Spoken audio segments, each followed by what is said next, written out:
morning and welcome to to Sports Day. It's been a while. Live on Facebook, ProView Facebook page.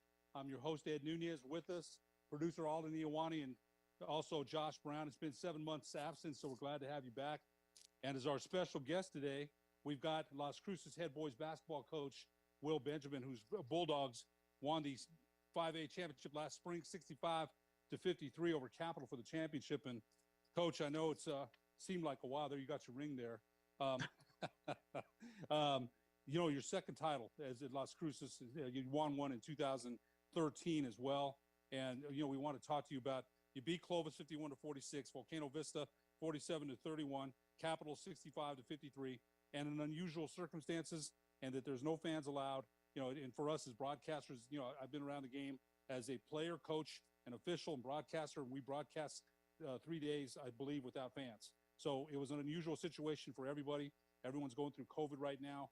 Just talk a little bit about what your second championship meant to you as a coach and to the community and your team. Talk a little bit about any championships of grind, Coach. Talk a little bit about that. Yeah, man. My man walking by there, I know Adam Deal ain't with you guys, but my guys back there with the hair, I'll catch they show all the time, man. They wasn't talking much about Cruces High, man. So you guys make sure you give us some little shout outs. I know you used to sit in your have your little pictures behind you, whether you was out on the beach or at the Staples, or I watch you guys' show all the time, man. It was real cool. But I don't remember you guys saying nothing about it. So I'm gonna make sure I remember all of you guys back in the studio that really make the magic happen. No, that's right, Coach. Good point. They sure do. Coach. Yeah. No. I love those cats. They doing the real work back there. So much props to you, much respect to you. But you can whisper a few bulldog chants, every now and then. But to get back to your question, man, it was amazing because of the circumstance. I think the circumstance. I really didn't think we were going to be able to play. I thought they would shut the whole thing down. We didn't know what COVID was then. For the powers of the be to let us finish that. I think we were one of maybe like a handful of high schools that actually completed finished their state tournament. So, man, it meant a lot. For me as a coach, it proved that we did it one time, we can do it twice. Which is always satisfying as a coach. Tremendous opportunity with the players. For them to win a state championship under those circumstances. I think it kind of played to our advantage because a team like Volcano Vista and especially a team like Capital would have brought 8,000 to 10,000 people in that pit. And so not having anybody there probably benefited us coming from the South. So that was a good thing. And our last two games were against Volcano Vista and Capital, which would have had a big fan base. We wouldn't have probably had a big fan base with Volcano because that being a Thursday game, and folks in Las Cruces got to work. They would have drove down and supported us that championship game, but we wouldn't have had nowhere near the numbers as a Capital. So man, it was just an amazing experience, and it was an incredible atmosphere.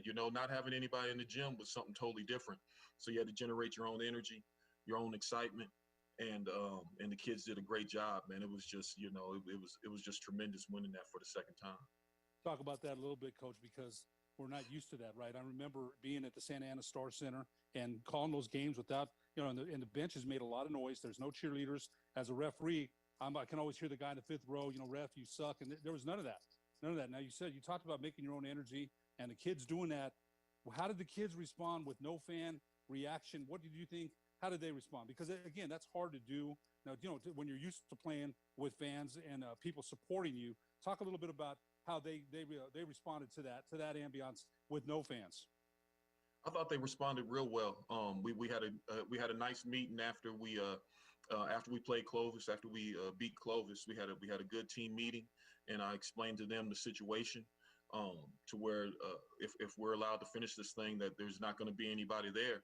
And that's not going to be an excuse for us to still have energy about what it is that we're trying to do. I thought the kids did a tremendous job of taking coaching.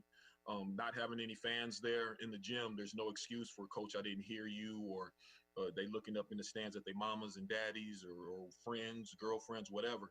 There's no excuse. The total focus was on the team. Total focus was on the coaches, and they did a tremendous job of doing that. The kids did a tremendous job of hanging in there during some different kind of circumstances. Yeah, and there's no question it was different for everybody. And again, you won your second title since 2013. Let's talk a little bit about some of your roster. Gonzalo Corbalone, Ray Brown, your son, William Deuce Benjamin, Salvador Narvaez. You got some really solid players, and you have for a couple years. You know, you almost eked it out the year before in the championship. You lost in the first round. There's been some tough luck for the Bulldogs, but you got it done this year. Talk a little bit about, and you're saying, I believe Ray Brown signed with Western. So Gonzalo Corbalone has got another year of eligibility, and I really thought the world of this kid. This kid is going to be even better with some more strength. He's got some athleticism. He protects the rim. He can shoot. This kid's a good player. So talk a little bit about your roster.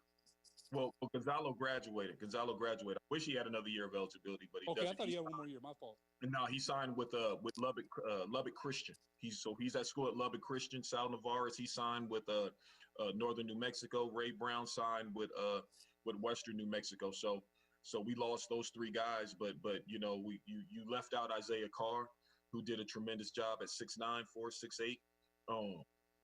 It was just a total team effort, but those seniors really brought it home. Ray did a tremendous job defensively and on the boards, along with Sal Navarez and Gonzalo, who really took to the Bulldog way going into his senior year. He really got after it defensively with his effort and his energy.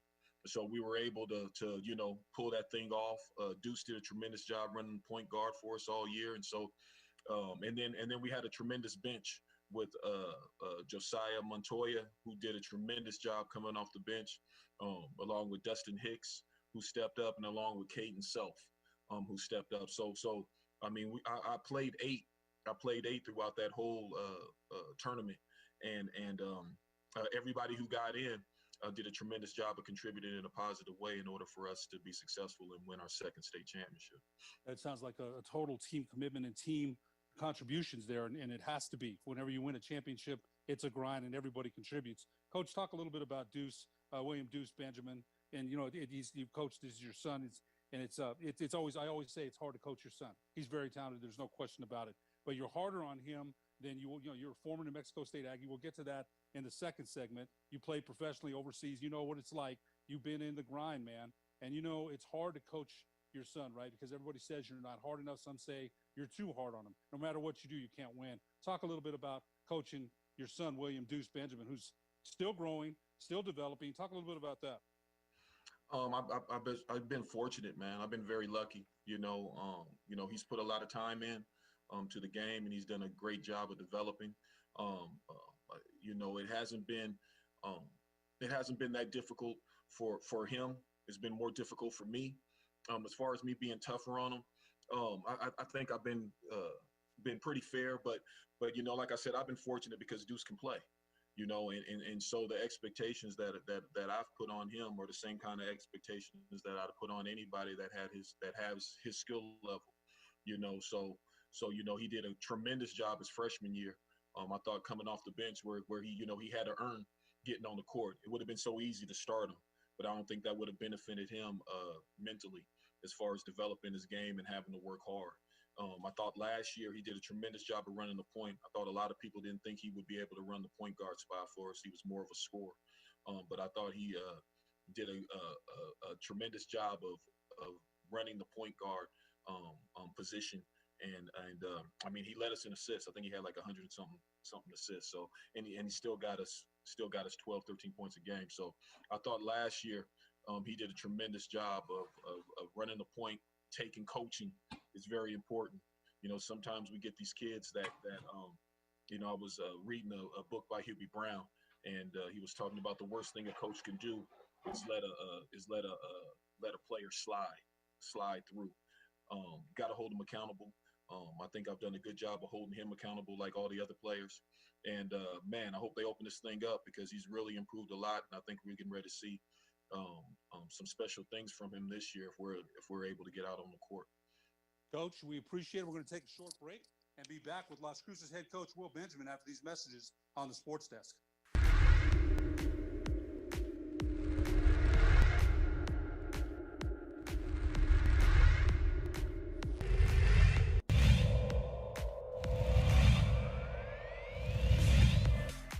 get a little closer.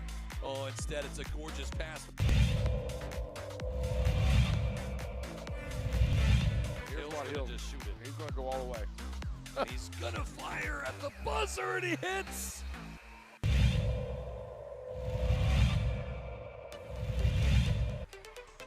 Great pass, Hadbury, and thank you very much.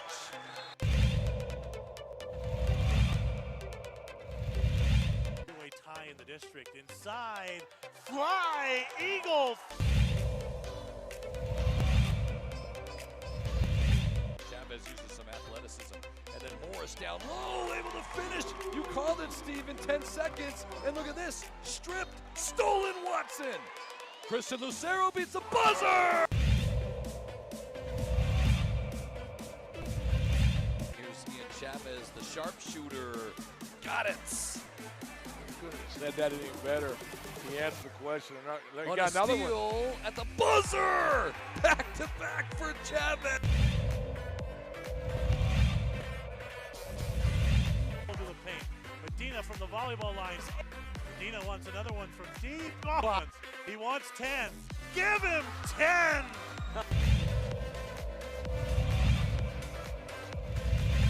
Lewis finds Watson. He's going to finish. One-handed slam.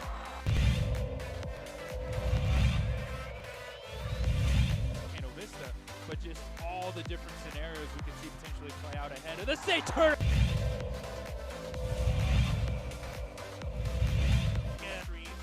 Hill, the senior top. Oh! Ho, ho, ho.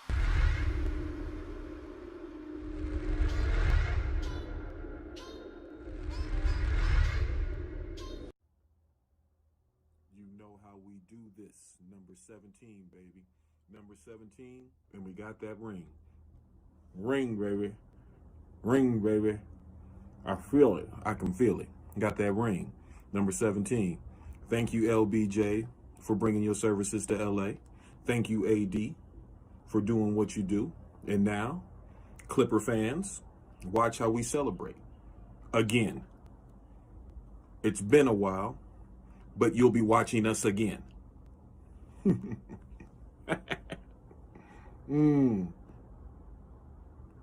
Laker Nation, baby. Back with Las Cruces head coach Will Benjamin. And coach, you and I are big Laker fans, and we've been texting back and forth during the playoffs. And sometimes you'll have a different set of strategies that you think should be used, and I may digress once in a while, but we're big Laker fans. You used to be a Laker ball boy, I believe. Yeah. Okay. So I blew that gig. Yeah. Well, we just played the video of you celebrating after the Lakers. Well, I got a big kick out of that.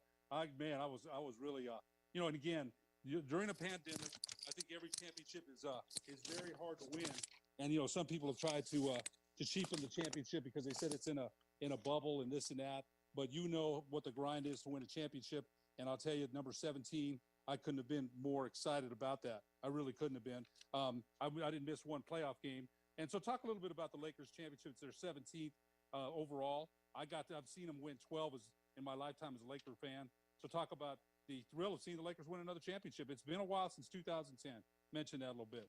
Man, it's been a long time since 2010. The Lakers don't go on droughts like that. We had it was weird. We weren't even making the playoffs. So for us and my biggest thing is you got, I'm from LA, so you got LA cats talking about the Clippers. Like they're actually putting the Clippers ahead of the Lakers, and that's like that you don't do that. You don't do that. So it was a total different vibe for me when I'm seeing folks running around LA with Clipper colors instead of the purple and gold. It was so nice to see us win this championship, and man, it's just been a long drought. And then you're talking about with the passing of Kobe, it was just perfect timing for us to be able to pull this thing out, whether it was in a bubble or not. I really don't care. 17 is 17, and so now we're tied with Boston, and hopefully, and we thank LB and the J for his services, bringing his services to LA, and we got AD who's going to stay, and so when you got those two, we got a recipe to win another one. The debate is going to rage on, Will, and like I said, the first poster on my wall was Jerry West. I go back to 72 when the Lakers won then. Now, My thing was, and you said the same thing, LeBron James has to win a championship to be in that elite Laker crowd. Now, my thing is this for me, it's Kareem, Magic, Kobe. He'll never be in that crowd to me. He'll never be in that crowd. But now that he's won one, I don't know if he's in that all-time Laker great. He's going to be. His jersey will probably be retired if he stopped playing today as a Laker. They retired Wilt's. Wilt won one. People kind of forget that. Wilt played for the Warriors and Sixers, but is remembered most as a Laker. Most pictures you see are him as a Laker. Now the debate rages on, and I want to ask your opinion. LeBron James or Michael Jordan as the greatest player of all time. Now, to me, it's still Jordan. It'll always be Jordan. Now, the longer LeBron plays, though, and if he wins one or two more, people that didn't see Michael Jordan play, that debate's kind of hard to keep going and saying LeBron James is not the greatest. But that's my opinion. It'll always be Michael Jordan. Can you tell me what your opinion is on that? I think LeBron James is the greatest basketball player of his era. I mean, that's it. I wouldn't compare him to any of those cats, man. MJ, this era of basketball, they put a different, it has a different criteria for what you base greatness on. LeBron's he's gonna have he's gonna lead in every statistical category you can probably think of, which is fine. But we also have to put in context how he won his championships and where he was at and who he had and how he went through getting it. For me, I love greatness to go through things, to have real adversity. I love seeing Jordan not being able to win his championship, his first 7 years in the league, because he had to go through greatness to get there. He had to go through Detroit. He had to go through Boston. Then he had to beat the Lakers. You love seeing Magic and Bird go at it because they're going through greatness. Hell, you even throw in the 1 year Philadelphia had to go through greatness to finally get a championship. Boston had to go through greatness to get a championship. That's part of the things about being great, and what makes great players so special is that they had to go through adversity to actually achieve that greatness. It's kind of bad that people knock Jordan for not winning the championship as soon, or whenever he won it. But to go 6 for 6 MVPs, and then to put his mark, his stamp on the game the way he did, is pretty phenomenal. When you start talking about great Lakers, winning one championship doesn't make you a great Laker. I think he's the greatest of his era, but shoot, you got Elgin Baylor, you said Jerry West, hell, Worthy, Wilkes. Yeah, I was getting ready to say. You can say Worthy. So we go on and on. Shaq. Yeah. You can go on. Shaq. You can keep going on with great Lakers. But LeBron is definitely the greatest player in his era. I think the one thing we'll never see that LeBron brings is someone with his size and his skill set. We'll never see a person with his size, skill set, and athleticism again. I don't think so. They were trying to say Zion, but Zion can't do, he doesn't have the skill set of LeBron. LeBron is like a Magic Johnson to the third power athleticism. A friend of mine, Bob Martin, used to coach Manal. I don't know if you remember Bob Martin coached the Manal Panthers. Mm-hmm. He says he knows somebody in the league, and that LeBron might play at 275 pounds. He might be 275. And that's how are you going to stop that? Yeah, when he goes downhill, there's nothing you're going to do. For me, I like Magic as one of the all-time greats, and a nice thing on Magic, in a 4-year period, the guy won a high school state championship, a college NCAA championship, and then at 20 years old won an NBA championship in a 4-year period. So we get, we can say all we want about LeBron, but to me, as far as the winning and stuff, we've seen this before. It's not a new, they because we're old heads. People forget Magic won a high school championship, an NCAA championship, and an NBA championship in a 4-year period. That's pretty phenomenal. As a rookie, fantastic performance. Coach, finally, one last question here. You're one of my favorite Aggies, and I told you the list is very short. I'm a Lobo guy all the way, man. We argue about that all the time, but I have the utmost respect. Yeah, I have the utmost respect for you. You know that. You were recently named as one of the all-time New Mexico State great Aggie guards, and I just wanted to know, what did that mean to you? Man, you know what? That's phenomenal that somebody would remember me like that. There's plenty of guards that were by far better than me. I think I wouldn't put my name in all-time great anything as it comes to the Aggies. I think if you had an all-time great list of role players, I think I'd be one of the top 2, top 3. But when you start talking about individually great, I mean, I don't deserve no honor like that, man. I didn't get down like that. And I'm cool enough to with what I did as an Aggie to say that. I will say that I played on probably some of the best Aggie teams. You know, I was definitely a contributing member of some great Aggie teams. You know, and I was just very, very fortunate enough to play with some very, very good individual players that allowed me to become a better basketball player, because when you got to practice against good players, you got to become good, or you pack your bags and you go home. So I was fortunate enough to play with some individually good players, to where we played on teams that were that beat the Lobos on a regular basis. Let me throw that in there. We beat you guys on a regular basis. You know, in a four-year period. In a 4-year period, I went 6-2. Just to let you know, we went 6-2. You know, I think that's a very good percentage. We went to the NCAA tournament when the Lobos didn't. And we actually played in the Sweet 16 on the Lobos court. That will never happen again. And just to put a little bit more spice onto it, every Lobo person in Albuquerque was rooting for us in '92. Think about that. Yeah, you know what? I remember, okay, Coach, to be fair, I was one of them. I thought about it. I know you were. Yeah, no, I was, but not out there like, with my Aggie stuff, because I wouldn't have any Aggie stuff. No. I wouldn't expect you to wear no crimson, but and that's the beautiful thing about the state of New Mexico.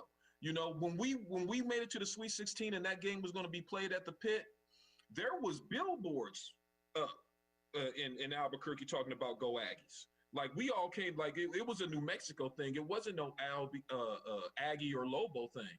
It was like, we New Mexico, we getting ready to come up in here and represent, and we had the whole state behind us. It was a beautiful thing. I don't think that'll ever happen again. You know, of course the Aggies got to make it to the Sweet 16, but that whole atmosphere when we came in early for that game at the Pit, and we were watching. I think it was Florida State was playing against I want to say Indiana. They were playing against Indiana, and we came in right before the game started. We got a standing ovation. You know, when we this is before the game even started. So nah, man. But I just want to make sure we went 6-2 during my time, baby. 6-2 during my time. Coach McCarthy, I'll tell you what, he was one to celebrate a victory, and he let the Pit fans know. I remember. That's right. I think one of y'all broke out the brooms, if I remember right. It might have been Coach McCarthy. That ain't nothing new. That ain't nothing new. Man. I mean, when you go 6-2, you've had a couple of sweeps in there. When you go 6-2, you know, we had a couple. Oh man! You know, I tell you, the Pit floor ain't ever been cleaner. The Pit floor ain't ever been cleaner, baby. You know, the floor ain't ever been cleaner. Okay, well, Coach, I got to ask you one last question. We got to wrap this up. You mentioned being out of sync a little bit, and everybody's a little bit out of sync right now. You know, students, parents, teachers. Talk a little bit about how you're adjusting to that, and the school district at large in Las Cruces. Talk just briefly a little bit about that, because that's an important question. Man, it's been difficult for me. It's been difficult for everybody. I'm just fortunate. We got a great faculty, got a great principal in Miss Ronga, and she's encouraging us to just be proactive and to just stay positive. And man, it's been difficult for me not having practice, but it's even been more difficult not to see the kids that don't play sports. You know, we have a lot of kids that need positive encouragement. I know I needed it when I was a kid. You might have a kid that their only safe place is school, and we can't see those kids. You might have a kid that need that encouragement just to graduate because they never thought they could. We don't get to see those kids. You might need that kid that need that encouragement to get a job because they didn't think they could do it. We don't get to see those kids. We might have a kid that can go to college and he don't believe in himself, and we don't get to see those kids on a daily basis. You know, so that's the hardest part for me. The athletic part is easy to talk about because we're coaches, but that other part, I was a spared kid, and I can honestly say there's not going to be kids that excel in sports like I did and are able to get a scholarship. But I can honestly say, if it wasn't for, I'll drop some names: Miss Edens, Miss Durbin, teachers like that really every day I got to see them, and they just instilled positivity that you can pass a SAT test, you can pass geometry, you can go to college on a daily basis. Yeah, you're good at basketball, but you know what? You need to pass these classes to get there. And on a daily basis, they just kept sticking that in my head, nothing but positivity. Those are the kids that I miss right now. those sped kids or those kids that are just at school just so they can have a safe place to go. And now I can just say good morning, or just say, hey, man, you hungry at lunchtime, you need something to eat, or just what's going on with you. You can see a kid's body language, just tell that they're not into it, you know, and school ain't for everybody. But we got those kids that need us to be with them for that time to help you do that. That's what I miss the most, and that's what I'm having problems with the most, because the basketball stuff is cool, you know, we gonna do that. But those other kids, the relationships we build because of basketball, they don't play sports. That's tough right now, and I worry about those kids. Those are the kids that I really worry about, because they might be coming from a structure that doesn't provide that positive reinforcement that they need in order to go on and just be successful in this world, man. It's tough out here right now, It's tough. It very much is. Coach, such an important message. We appreciate you joining us today on the Sports Desk. I wish you all the best. I'm sure you and I will be in contact very soon. But thanks, Las Cruces head coach Will Benjamin, for being our guest. Thanks so much, Coach. Thank you. Go Bulldogs, baby. We'll be back for producer Alden Iowani and Josh Brown. I'm Ed Nunez. We'll be back next Tuesday on the Sports Desk.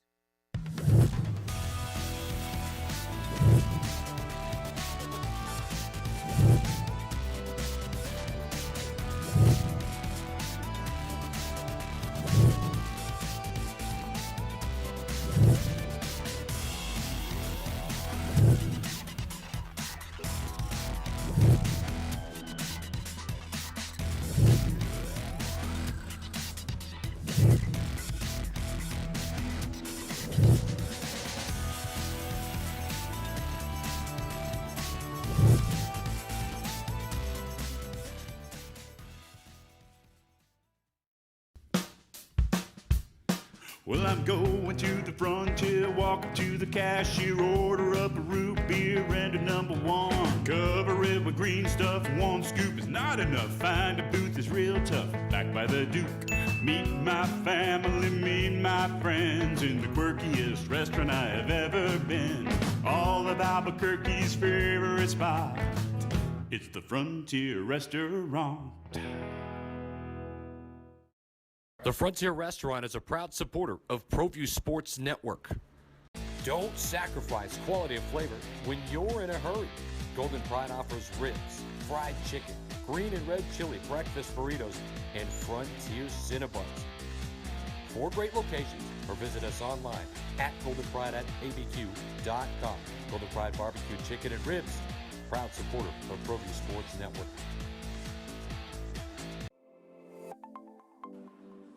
Get into the game with Garden Swartz Team Sales. They have everything you need, from screen printing, embroidery, and digital printing services, high school letterman jackets, and all high school and club uniforms, and individual and team apparel with the most reliable brands like Speedline, Rollins, and Wilson. And don't forget to check out the latest F7 Shut helmet. It's all at Garden Swartz Team Sales. Give them a call, 505-884-1234. Garden Swartz Team Sales.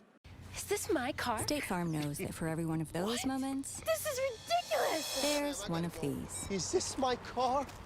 What? This is ridiculous. This can't be happening! This can't